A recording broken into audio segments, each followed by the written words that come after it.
રામનું કાર્ય કરવા માટે થયો છે। તમને શાપ મળ્યો તો કે હનુમાનકારી શક્તિ ક્ષીણ થાય, પણ યાદ કરી લ્યો હનુમાનજી, જ્યારે રામ કાર્ય કરવા માટે તમે તૈયાર થશો ત્યારે પુનઃ એ શક્તિ સંચરિત થશે। અને જેવું જામવંતજી એને યાદ કરાવી દીધું છે કે કવન સો કાજ કઠિન જગમાહી, જો નહીં હોઈ तात तुम पाई। श्री राम जय राम जय जय राम, श्री राम जय राम जय जय राम। कवन सो काज कठिन जगमाही, जो नहीं होई तात तुम पाई।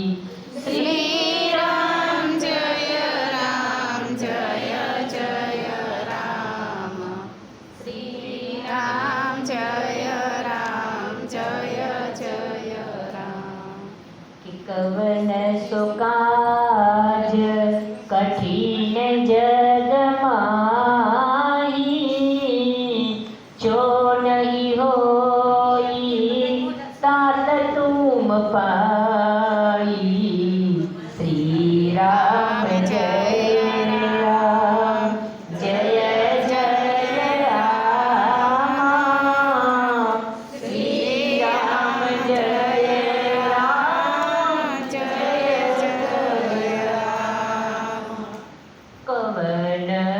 काज कठिन जगमाही,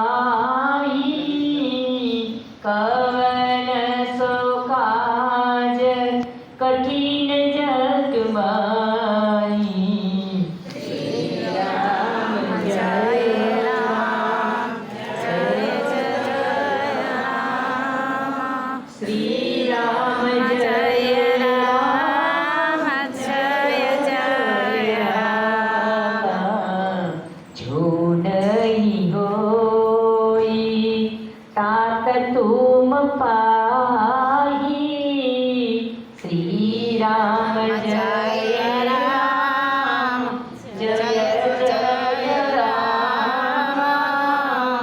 श्री राम जय राम जय जय राम। हे हनुमानजी, हे मारुति, आ जगतनी अंदर एक कार्य એવું છે જ નહીં જે તમારાથી ન થાય। અને કનક ભૂતરાકાર શરીરા, એ સમર ભયંકર અતિ બલવીરા। શ્રી રામ જય રામ જય જય રામ, શ્રી રામ જય રામ જય જય। સોનાના પર્વત જેવો દેહ હનુમાનજી મહારાજે ધારણ કર્યો, જાણે પગ પાતાળમાં છે ને મસ્તક આકાશમાં હોય એવું વિરાટ રૂપ ધારણ કર્યું।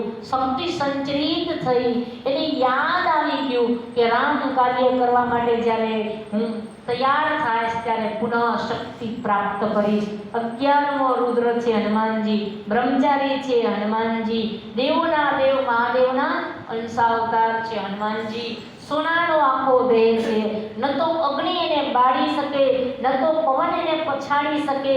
મારુત તુલ્ય વેગ, હનુમાનજી મહારાજની ઉડાન એવી છે જેની તોલે કોઈ આવી શકે એમ નથી। જામવંતજી વિચાર કરવા લાગ્યા, હનુમાનજી સાધુ, હનુમાનજી સંત, હનુમાનજી રુદ્રાવતાર, હનુમાનજી બ્રહ્મચારી, હનુમાનજીનો દેહ સોનાનો, ન તો એને આગ બાળે અને એક કાર્ય એવું નથી, કોઈ વિઘ્ન એવું નથી જે હનુમાનજીને રોકી શકે।